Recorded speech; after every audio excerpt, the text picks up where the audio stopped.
Action. It's 7 p.m. in London, 2 p.m. in New York, and 7 p.m. in Nigeria. Live from our studios in London, it's Volley Media Tonight.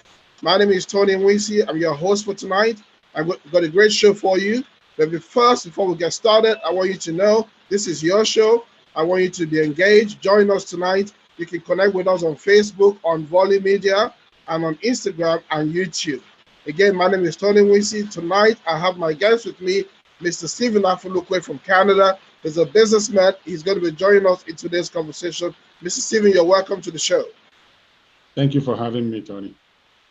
Thank you very much. Okay, Mr. Stephen, tonight we're talking about the conspiracy of silence. The silence in our country is deafening.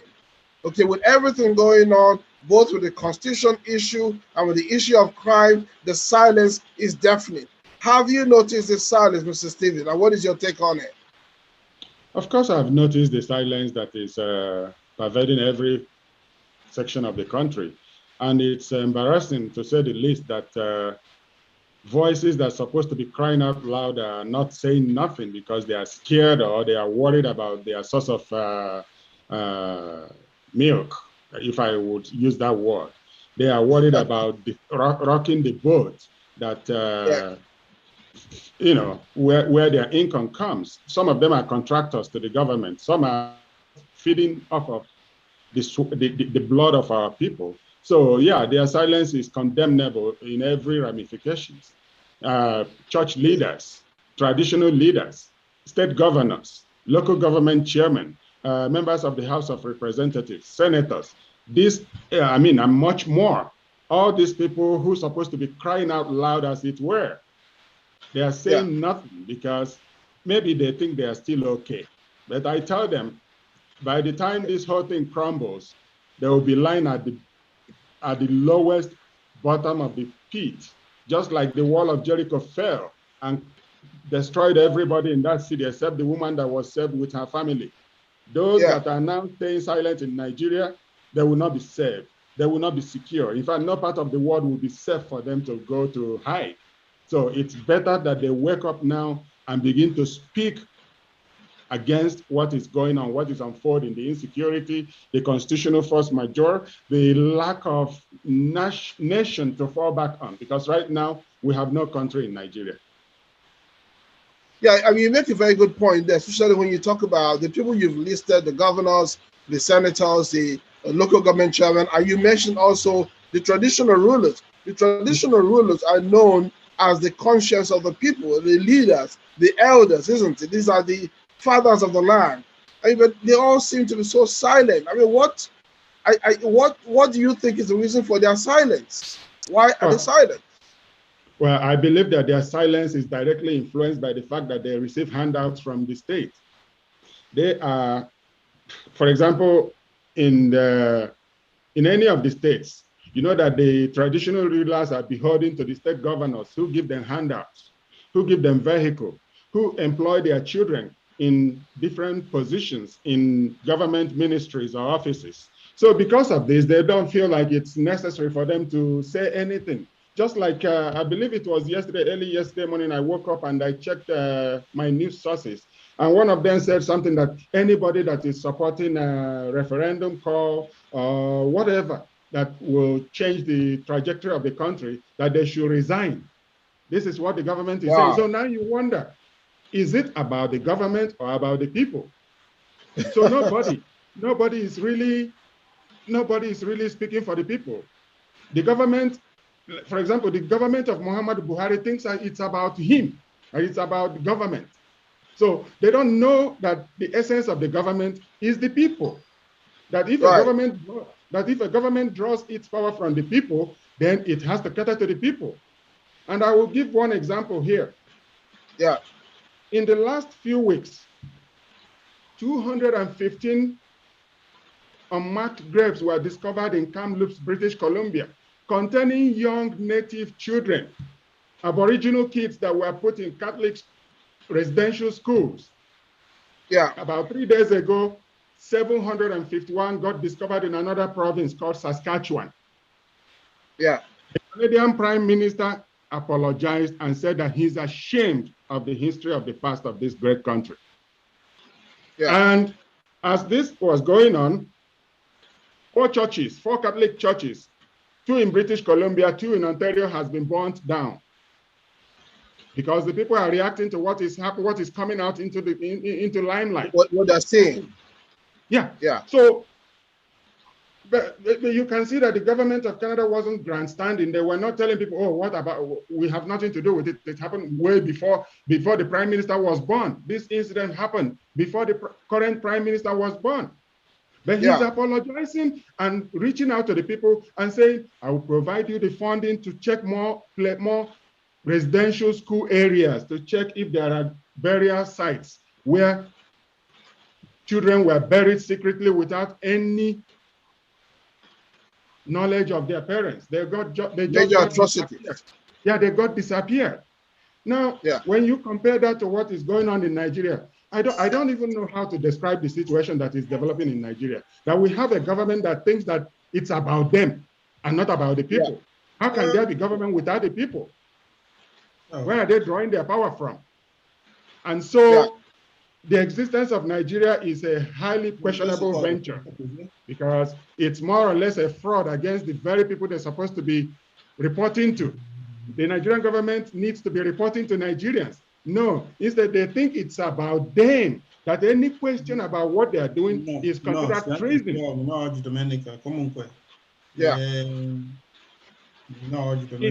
almost as if we have to apologize to the government for airing our views, expressing our frustration with the misgovernance that is going on.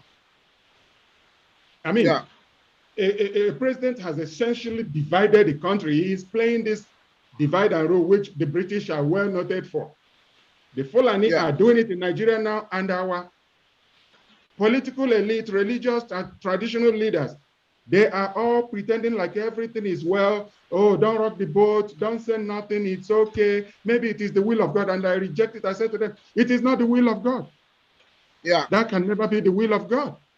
Yeah. In fact, the will of God is that we should be free to serve without fear of persecution from those that hate us, according to the book of Luke. Yeah. So it's incomprehensible what we're seeing going on in Nigeria, that a few are taking the rest of the people hostage, that a government that the central government is openly supporting terrorists, Fulani herdsmen terrorists, and our people are keeping quiet. People who call themselves stakeholders are keeping quiet because they are afraid of the contracts they have, they may cancel it. They are afraid of the positions they have, they may remove them. They are afraid of their family members they've appointed, somebody like Chris Ngige, the former road governor of Anambra State.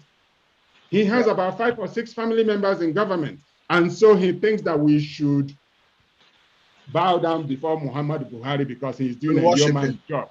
Yes. And unfortunately, he's so wrong because Muhammad Buhari can only be remembered for the destruction of Nigeria. He can only be remembered for the invitation of terrorists into the country and backing them. There is nothing more I can remember him for, other than the killings that are being carried out by Fulani terrorists with the government's backing. And the military and police are almost directed to back down on them while killing other people. And so you can see the killings are taking place virtually all over the country. In Benue, in the southeast, in the south, in the southwest. Okay, and I mean, it's baffling to me that the Fulani herdsmen is one story. The Buhari's agenda is one story. The one that baffles me the most is the church. Where is the church?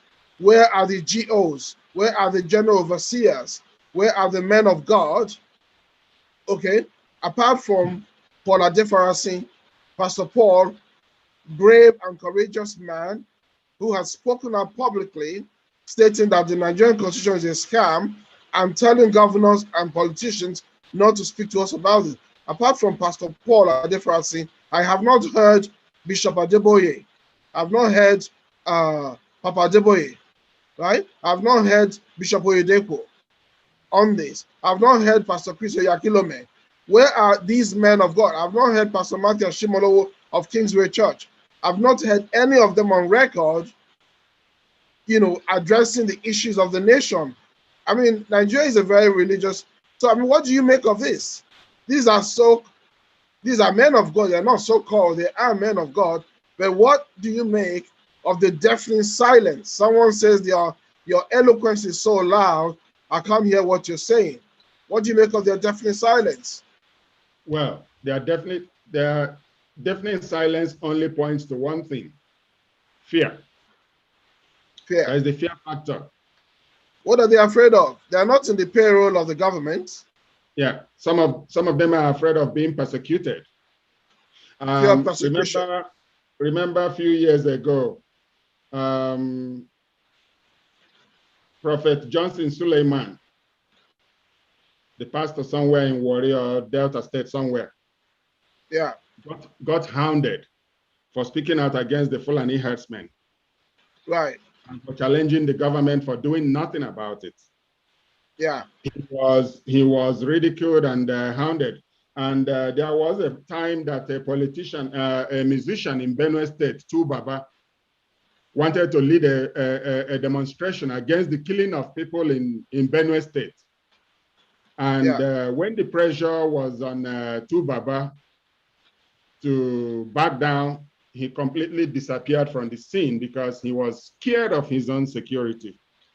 So I believe that people, the pastors, the traditional leaders, sports people, musicians, every one of them are scared of coming out and taking the bull by the horn because they feel vulnerable. They believe that they will be attacked. They believe that they will come against them. As for those that has contracts or they have family members working in the system, they don't want to rock the boat. Yeah, they think they have vested interest. They think it is better to stay silent and maintain their positions. So this is what I'm thinking. I may be wrong. Until they prove me wrong, I'm still right on it, that they are doing nothing because of personal interests. Personal interest and what you call fear. You feel that these men and women of God, they are afraid of consequences, they're afraid of reprisals. Yes. That's why they're keeping quiet. Yes. Is that correct? It's correct. So what do Professor Wole Soyinka in one of his classics wrote, "The man died." He said, "The man died who keeps quiet in the presence of tyranny." Yeah. So what do you make of that? We have great men of God, prophets, evangelists, with all great and sounding titles, and who are supposed to be the fathers of the nation, who are supposed to be the conscience of the nation, who are supposed to instruct the government, who are supposed to lead and shepherd the people, but they've all gone mute. Yeah, they've gone mute because the men in them are already dead. The men in them are already defeated. The men in them are already compromised. And Jesus Christ in his day said to them, "Woe unto you for failing to live up to expectations. I cannot bless them." I will say it also that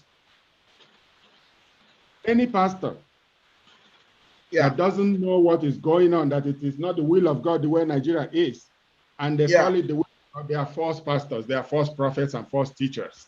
And there are many of them. So now you mentioned Paul Adefarasi. Can you imagine that in the entire country, we can only mention one minister, one pastor, Paul Adefarasi? Paul Adefarasi. Who has gotten the courage to call it as it is without mincing words. Yes. He called the Nigerian Constitution a fraud, a criminal document, which is rightly what it is. Yes. That we are being ruled under a constitution that has no input from the people. Yes. A slave document that now allowed a president that was elected by the people to open the northern borders to people he considered his cousins, his people, criminals, murderers, jihadists. genociders, killing people across the country. I keep mentioning Benue, Nasarawa, Plateau State, Anambra State. Every state in the entire South has been attacked by these imported killers, coupled with their internal partners in the country. They have representatives in the government. Instead of dealing with these people, the government actually dedicate money to them. They give them money. Governor of Kaduna State, El Rufai, admitted traveling to neighboring countries to give them money, to settle them, to bribe them. But when NSAS protest happened in Lagos, oh, the government, Buhari sent soldiers to go and kill them and tag them terrorists. Now, I don't know what the government is looking for, if not anarchy. They are trying to plunge the country into a very big war. They are trying to make sure that Nigeria's breakup breaks with a bang, with a big bang that will rattle everything and everyone. So it's nothing. This is not the time to stay quiet. This is not the time to say, oh yeah, this is the will of God. I say, no, it's not. It has got nothing to do with the will of God. This is the will of the devil that is playing out. And anybody with any spirit, anybody with any living spirit in them that fail to speak up now, they have become false teachers and false prophets and false deceivers. They have nothing of God in them. And so we have just one, Paul Adefarasi. Oyedepo, he was once speaking about the Fulani herdsmen, but that was where everything he was saying stopped. William Kumuyi of Deeper Life, he goes to Ashorak and will be grinning ear to ear, just like Adeboye. They are all politicians. These are all religious politicians who they are not courageous enough to take the bull by the horn and even go before their pulpit and with the Bible in hand, they will say, what is happening is not the will of God. What is happening calls for people to stand up and pour out on the street and say, we want change. We want a change that is far-reaching. Change that means real change. Change that will reflect at the marketplace when people go to the market to shop. Yesterday, a friend of mine resident in Abuja was telling me how things have skyrocketed, that a mudu of gari or rice or beans that they used to pay 100 or 150 is now 1,000 naira. Now, these are the triple effects of failure of states. We're not just talking about security here or the constitution. The failure of one impacts the other. Everything that is happening in Nigeria is impacting each other. But it goes back to one thing again, the constitution, the document that binds us with our slavers. Because if that document is out of the place, then now we can start talking about rebuilding, refixing, like mending broken things. Well, it's a good place. It's a good place. I'm going to come back to you on the constitution in a minute. I want to welcome my other guest, Comrade Kedim, who's just joined us now. Comrade Kedim, you're very welcome to the show tonight. Okay. Can you hear me properly? So much, and I appreciate the discussion going on so far. I greet you all. You've been making valid points so far, and I've been listening. Okay, super. We're talking about the conspiracy of silence going on in the country. The country is upside down. We have the Yoruba people talking about wanting to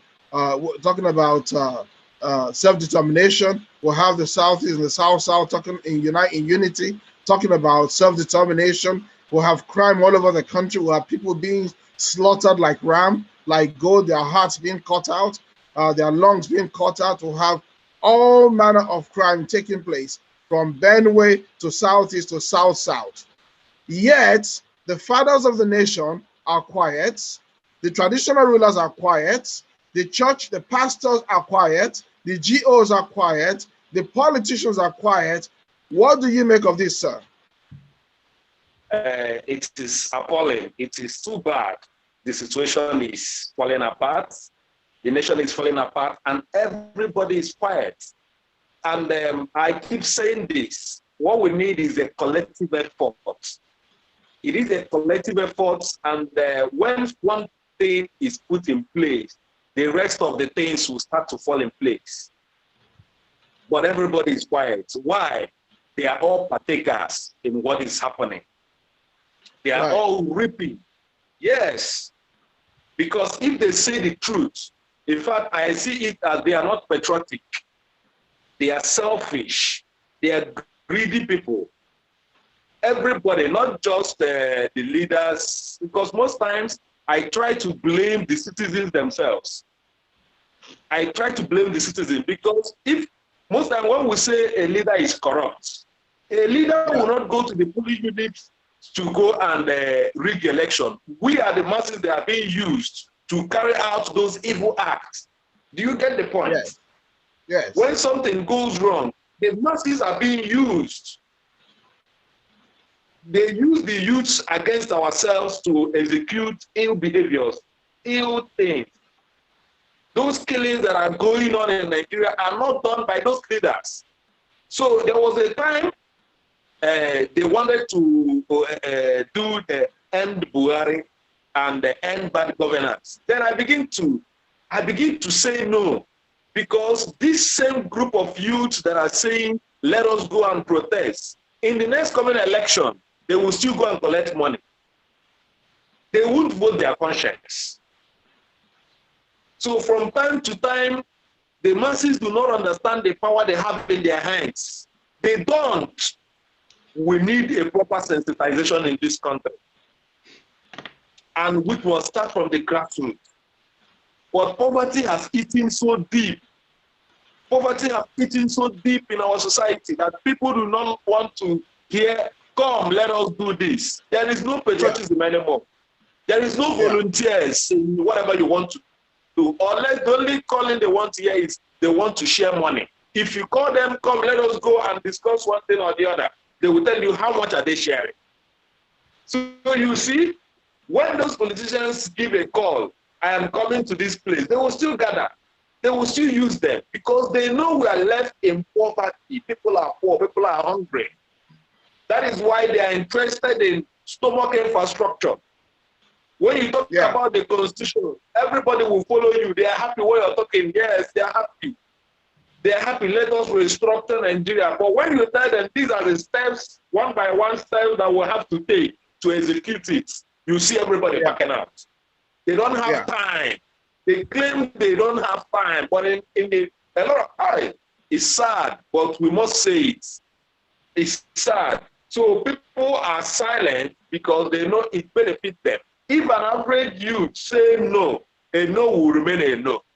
But they're gullible, and hunger, poverty is a key they have used against. So we have a work to do with our young people because they are the future of our nation.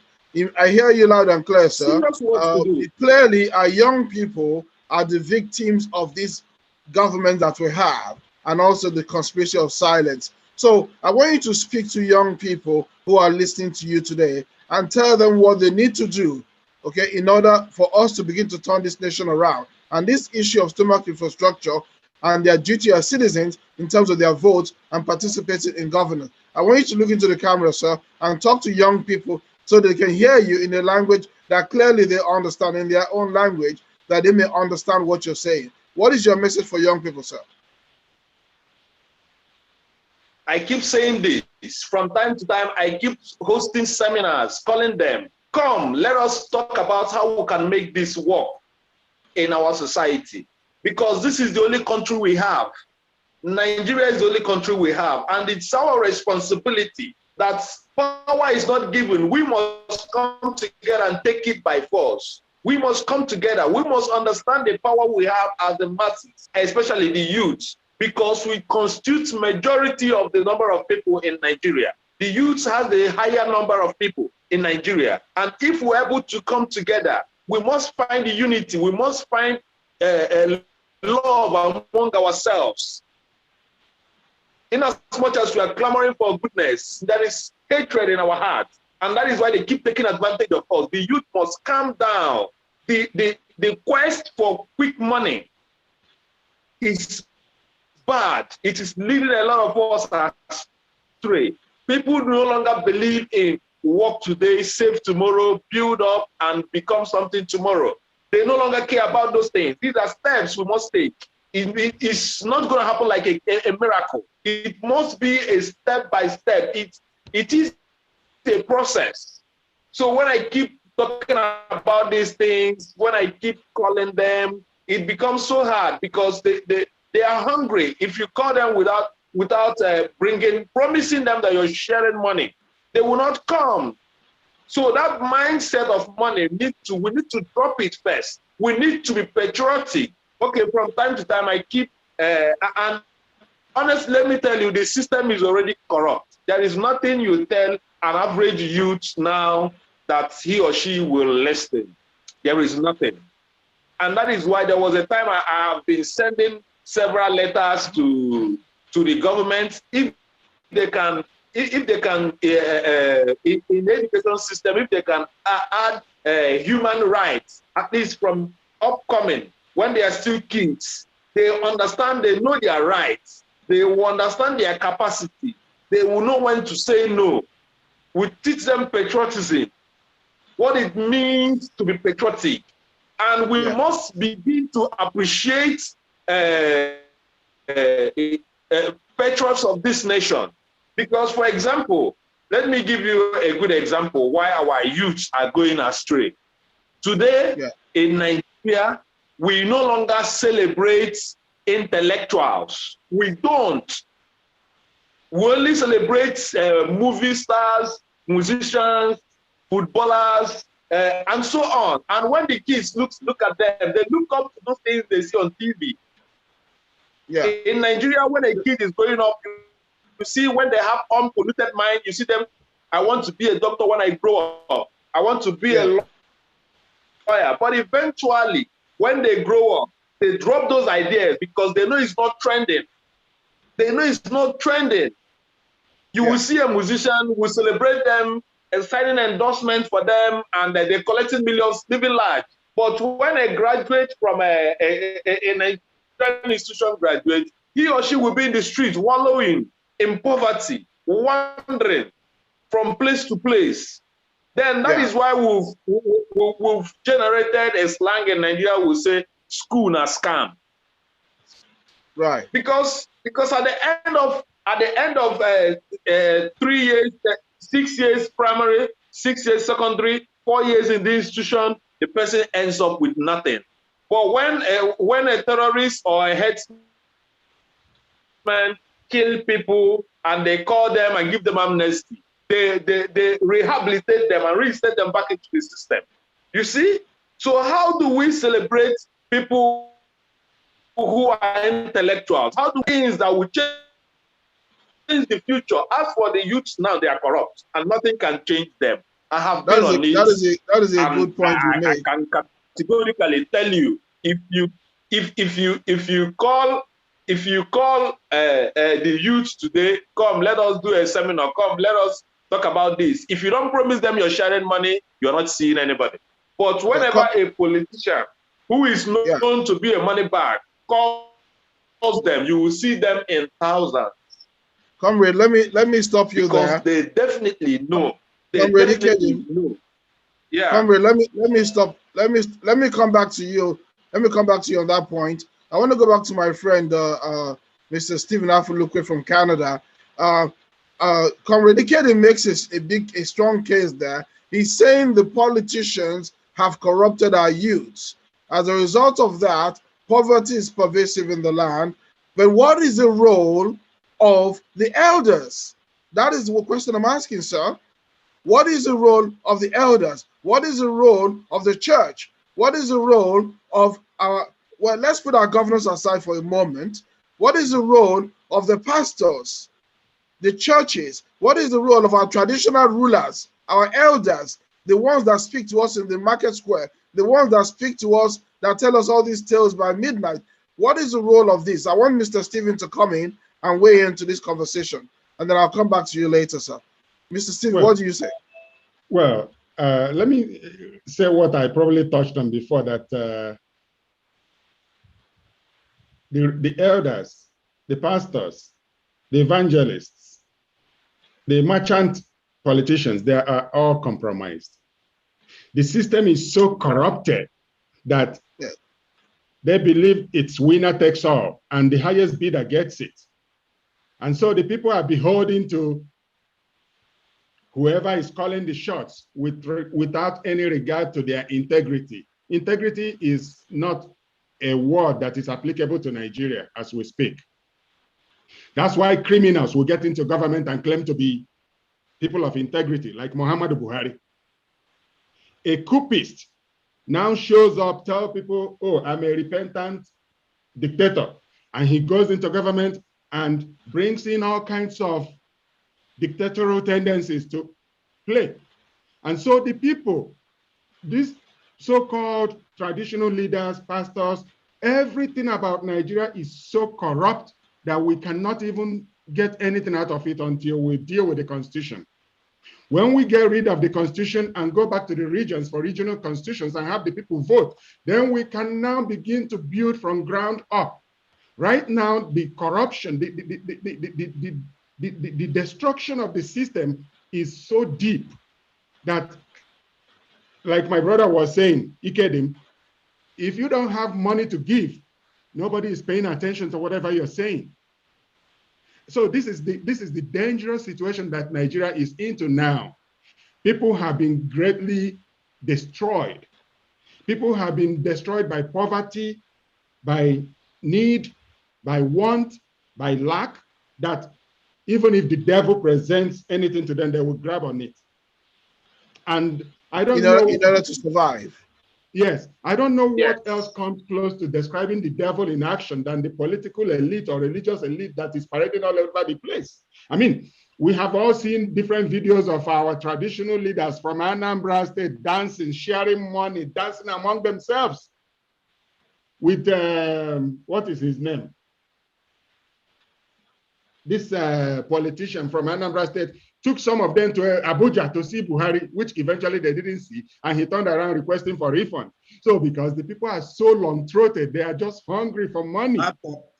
Great. Thank you, my brother. Thank you. They are only interested in money. Integrity is nowhere. There is the red cap doesn't represent wisdom anymore. Yeah. Nzenozo means nothing. Everything has been bastardized because people want to survive by all means. Pastors go to the pulpit and preach whatever they think is okay. They are not going to the word of God to pull out the truth that says the just shall live by doing the right thing or by faith. Rather, it is by settlement. They believe that bribery, cheating, taking advantage of the people, ignorance is the right way to go. But I tell you what, nothing will change until we begin to change as individuals. If we are going to remain like we are now, you said nothing will change. You said nothing will change until we change as individuals. Is that what you said, sir? That's what I said. I want you to hold that thought. I'm going to go on a quick commercial break. We're going to come back. I want you to hold that thought, and I want you to expand on that. And also, I have a contributor here. Our contributor, I'm going to invite you to come and join us in a minute and share your thoughts. And you need to introduce yourself, sir, and then contribute your thoughts. But for now, I just want to go a quick commercial break. So my friends, you've been listening to Volley Media. My name is Tony Nwisi. I'm your host for tonight. We're discussing, the topic for tonight is the conspiracy of silence. Now, I want you to join us on this show. I want you to weigh in on the conversation. You can connect with us on Facebook, on Twitter, and on Instagram using the / Volley Media. My name is Tony Nwisi. If you want to call us or WhatsApp us, you can reach us on the phone number, on the WhatsApp number, +44 7375 256 851. Again, if you want to WhatsApp us a question or comment, etc., not necessary for today, maybe later on, you can reach us on +44 7375 256 851.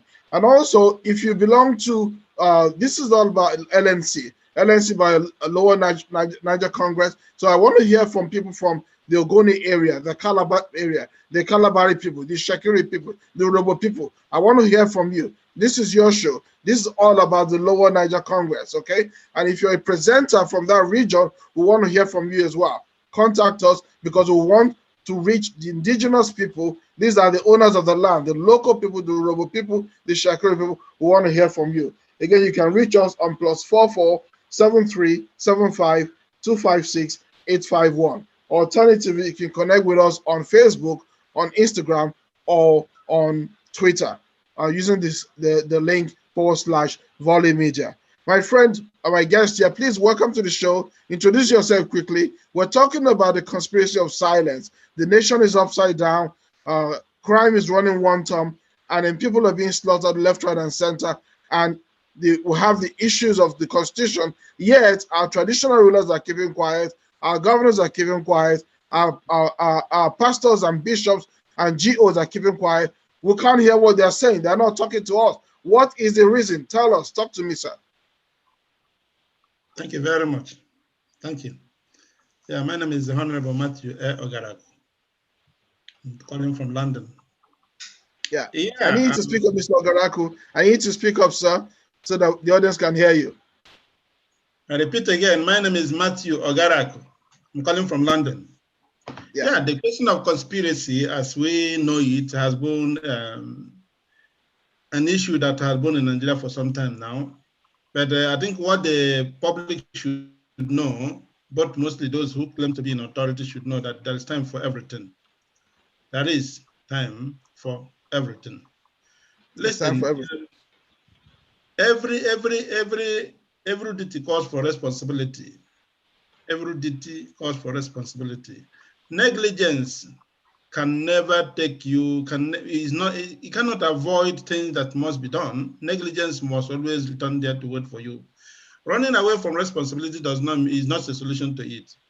So the clear fact here remains that our system is so corrupt, and a lot of power is invested on those who claim to be in authority. And it is clearly said that power corrupts, and the absolute of it corrupts absolutely. And this absolute corruption of power in Nigeria is exactly where our problem lies.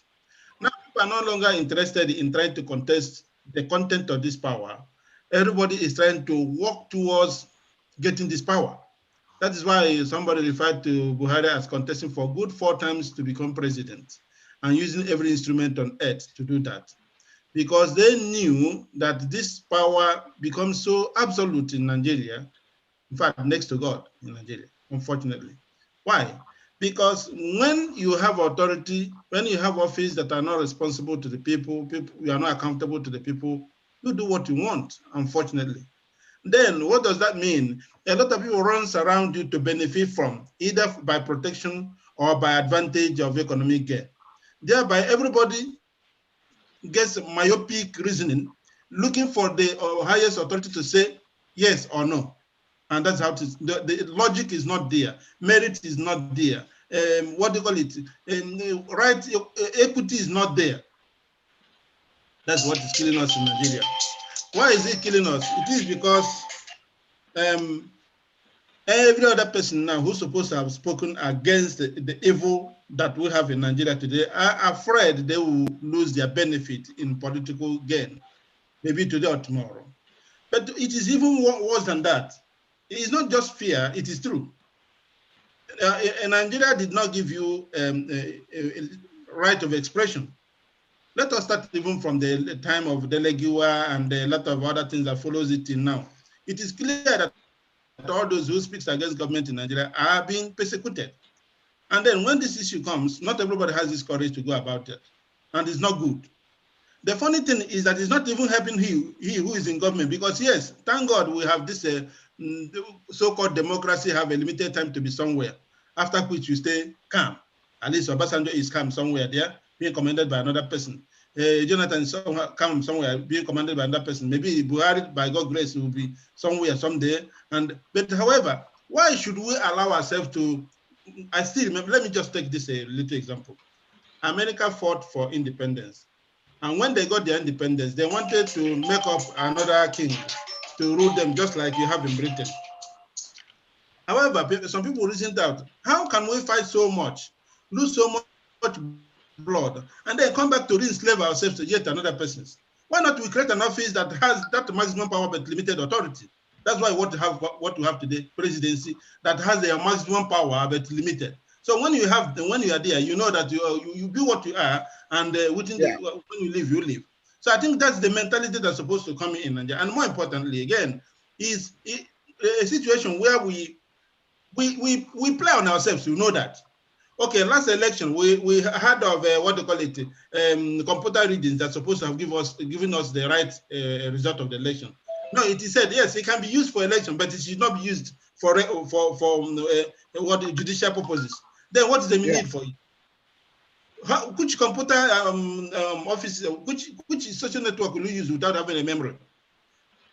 And then why is the memory not useful? That's the problem, is we are playing on ourselves. People play just to make sure that they get what they want at a given time, thereby destroying the society. So when we say people are not silent, yes, it's unfortunately the system made it so. And when we talk about our youth not listening to campaigns for changes, yes, well, hungry stomach doesn't fight. Remember, one of the instruments they used in the Civil War was hunger, saying that blockade them with hunger. And definitely people died of hunger, more of hunger than even the bullets. So Nigeria is supposed to be a social system. The only thing that makes Europe look as if to say people has right is that whoever is government does not stop you from eating having a food in your table. But here is a place where nobody has no minimum structural system, raw capitalism. If a man comes out from his house and then he's not ready to make 1 naira the next day, he is hungry. Any other place you call him for a little drop of even a drink, he follows you. That's why even go to villages now, people are more where people are burying their parents, their loved ones, or those who are making some levels of merriment, than even where you go for any important decision making. Because things are so wrong that you have to look for, at the end of, even if you feel that you're right, after doing that, then make sure that your stomach is filled up.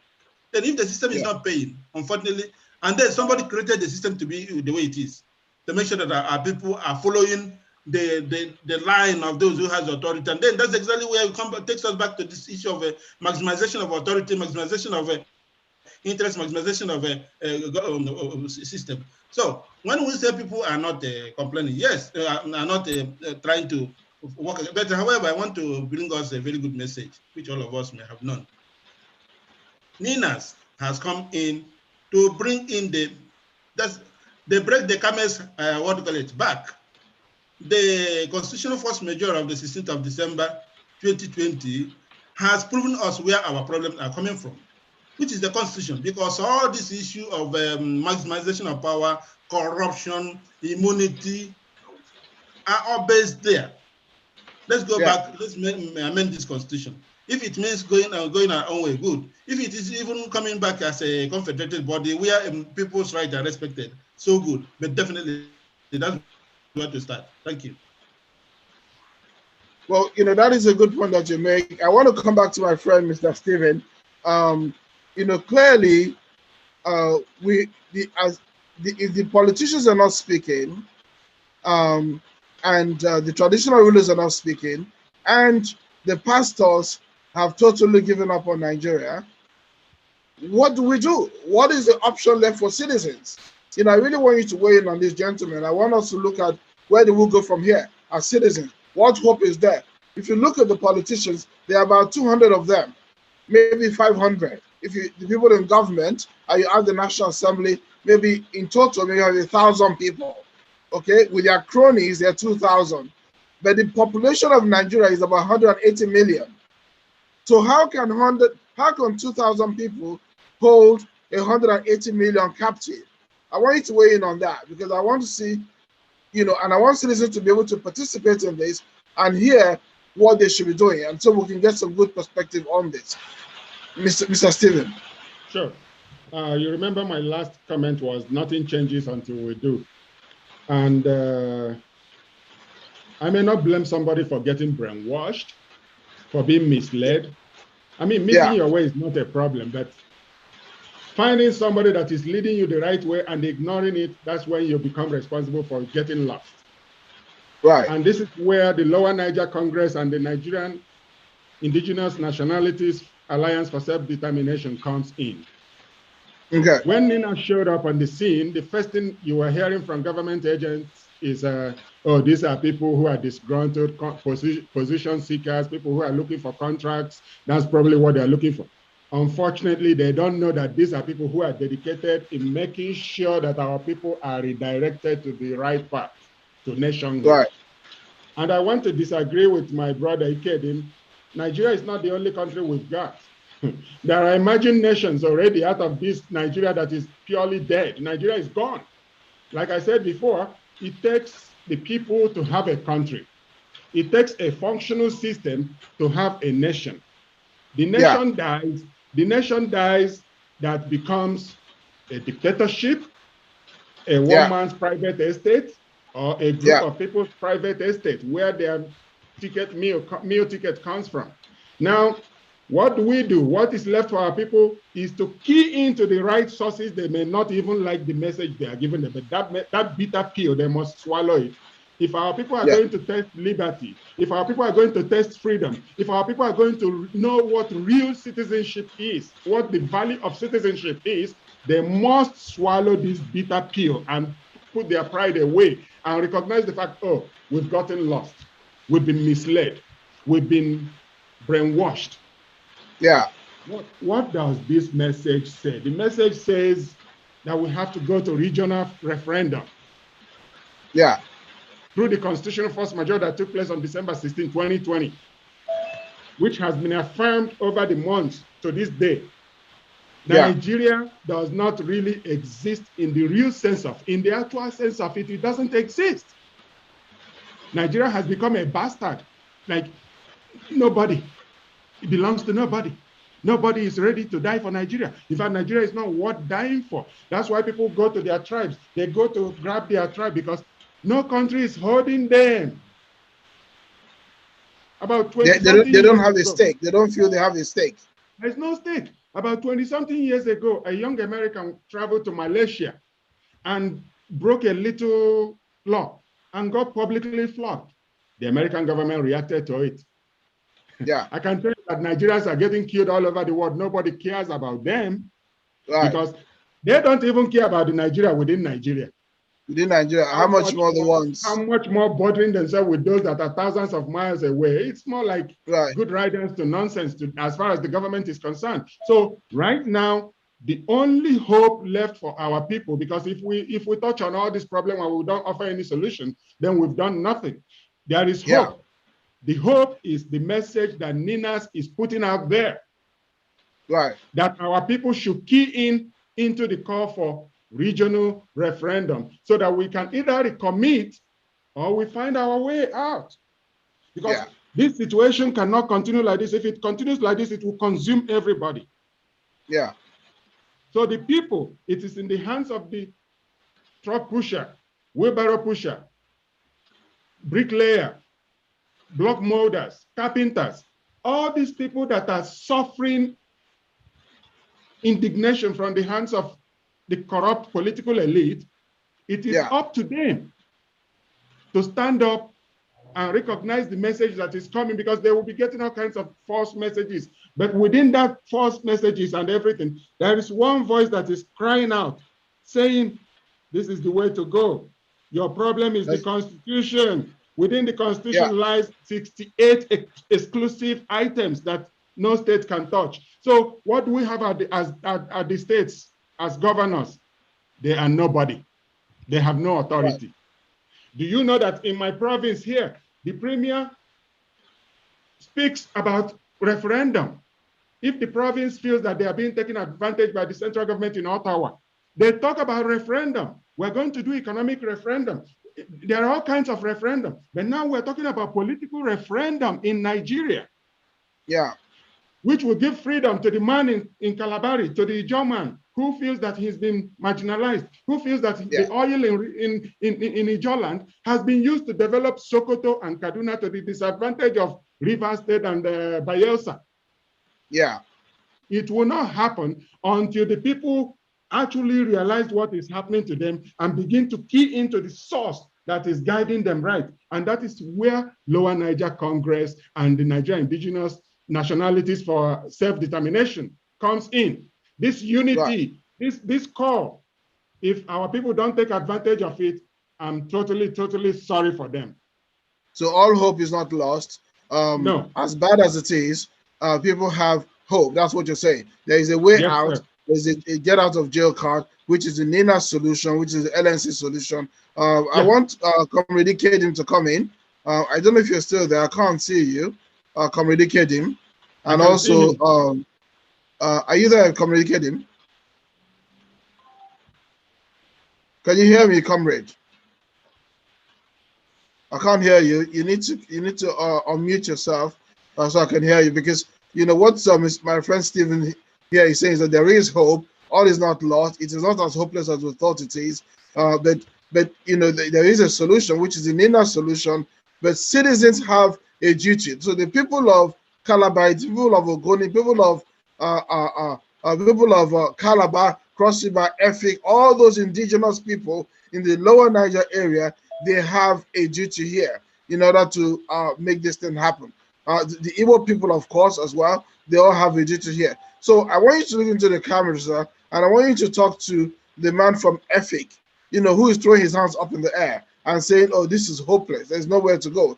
And the man from Calabari, for instance, who is thinking, oh, this is all about Biafra. And the man from Urobo, for instance, you know, who is thinking this is totally hopeless, there's nothing we can do. I want you to look into the camera and talk to them and tell them what they should be doing to try and make this a solution they are advocating to work for them and their neighborhood and their own people. Mr. Steven. Well, I thought you were talking to Ikedim before. You want me to I don't think he's here. I don't think Ikedim is here. He came back. He came back. Oh, Comrade Ikedim, are you here? Looks like he's having connection problems, but I will. Yeah. Ikedim is showing up, but he's freezing. I don't know what's going on. But I can't hear you. You know, we'll come back to him later on. Please talk to the people from Ogoni land. Yeah. The thing is that the people have to know what they want first before they actually go for the real solution. Yeah. About 20 years or so ago, we had about the call for resource control.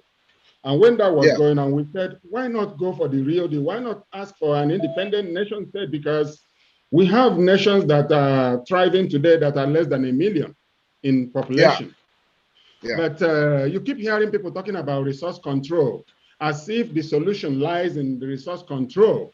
Basically, what they get at the end of the day is a few people among them getting contracts, security contract, like Asari Dokubo. They get security contract to settle them, to calm them down. The leaders, the commanders of the movements like Avengers and MEND, they all get some kind of settlement and they settle down. More like Nigerian, the system in Nigeria has been bribing to get peace, like buying piecemeal, instead of going for what will really sort the people out, which is tear down and start rebuilding the process from the ground up. No, we prefer we prefer to do a patchwork, and eventually the building will collapse. That is what has been going on over the years in Nigeria. I don't have anything good to report about what I have noticed with Nigeria in over 50 years of my life. But this much I know. The more we continue to push this thing aside, no, it's not my business, no, it's not my business, it gets worse. The people should put themselves in order and go for a lasting solution, not 1 year solution, but multi-generational solution. And that is where the work of NINAS comes in. The call for referendum to be supervised by the United Nations, and the steps that we need to take before we get to that, our people must abide by that. Our people must act on it. There is a solution there. There's a solution there to restore the dignity of citizenship. If you travel from Akwa Ibom and you go to Delta State, it shouldn't make any difference as to your citizenship, the strength of your citizenship. People travel from Eastern Canada and end up in the West, and West end up in the East. It doesn't change their Canadianness. Americans do the same thing. British do the same thing. They travel across Europe. They are still Europeans. So if we are going to restore the dignity of our land, it has to start with the people waking up from their slumber and making definite demands. And irrespective of their governors, irrespective of their politicians. No, they don't even need to listen to them. Because first of all, we're making a mistake if we think that any of these political contractors will ever come on side with us to say, well, you no, make a very good, I'm sorry to interrupt you. You make a very good point. I want you to flesh it out a little bit more. You said we don't even have to listen to them. You know, expand on that a little bit, because I want the audience to understand what you're talking about. Because you're talking about citizenship and duty. Because everybody keeps looking at the politicians, we keep looking at our traditional rulers and looking at our pastors, and then nothing is going on. But now you say we don't even have to listen to them. Please expand on that. Well, we don't have to listen to them because they are part of the problem. They are a product of the problem we're looking at. Wow. The governors, the ministers, the members of National Assembly, even the president, they are all products of the faulty, of the criminal constitution we've been pointing at lately. Right. So those people, they see themselves as privileged by that constitution. That's why somebody like Chris Ngige can boldly come out to tell us that Buhari has done wonderful. He's done because he has 5 or 6 members of his family. That said that, isn't it? Yeah, he has 5 or 6 members of his family in different parastatals. So the people who are beneficiaries of the deeply corrupt, deeply fraud constitution do not want to see it changed. And so it tells the people to ignore them and go for what will work for them and for their children and for their children's children. If we do not get it right, nothing changes. The people in other words, our future is in our hands. It's not in the hands of these politicians. Is that correct? Yes. Yes. Our people must rise up and take the bull by the horn by keying into the right message, which is being delivered by Ninas. Which is Nina's message. Yes. A lot of people in the past erroneously concluded, oh, yeah, this one is an agent of this, agent of that. But the truth is now coming out that over the years, what Tony Nnadi has been doing was the right thing. Right. That it's been proven beyond any reasonable doubt that this is the right way to go. We cannot go into something without having an end game. Our end game here is to have referendum. Yeah. So that the people's citizenship will acquire its value back. Yeah. So that if you run into any trouble anywhere, you can be sure that your government is coming for you to rescue you. And you owe it a duty to your state to protect the integrity of your state. Yes. We must leave it on that note. It's been a great conversation with you, sir. I'm grateful to you for being here. You've made the conversation very, very enlightening tonight. I'm grateful also to my friend, Comrade Ikeji, who is not here at the moment. I can't hear you. And also Matthew Ogaraku as well, who has been a contributor tonight. For the audience tonight, I thank you so much for sharing this evening with me. My name is Tony Nwisi. I've been your host for tonight. This has been Volley Media coming to you live from London. You can connect with us on Facebook, on Twitter, and on Instagram with the link /Volley Media. Again, my name is Tony Nwisi. I'll be your host for tonight. Until we come your way next time, it's a real pleasure being with you. Please connect with us. You can reach us on WhatsApp on +44 73 75 256 851. +44 73 75 256 851. Or you can reach us on social media on Facebook, Twitter, or Instagram. I thank you so much for your time tonight. Until we reach your way next time, is Volley Media coming to you live from London. Thank you very much and good night, gentlemen. Thank you. Good night.